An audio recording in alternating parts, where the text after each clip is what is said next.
Selain menangkap 2 tersangka pembuang bayi yang merupakan kedua orang tua bayi, polisi juga menangkap 3 pelaku lainnya di lokasi yang berbeda yang membantu proses aborsi dan penguburan bayi.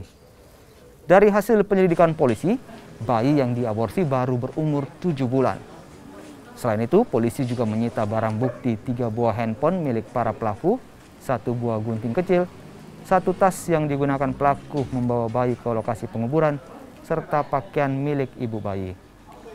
Kini seluruh tersangka terancam pidana 10 tahun penjara.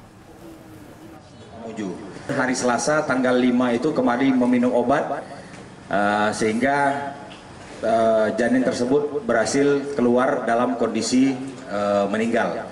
Kemudian motifnya sendiri tetap sama, yaitu untuk menutupi kehamilan. Dan terkait persangkaan pasal ini kami kenakan persangkaan pasal berlapis, yaitu dimulai dari pasal 194 Undang-Undang Nomor 36 Tahun 2009 tentang kesehatan.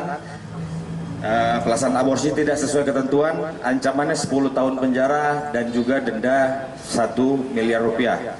Kemudian 348 ayat 1 KUHP, kemudian 299 ayat 1 dan 2 KUHP, juga 346 KUHP dan 181 KUHP. Jadi dimulai dari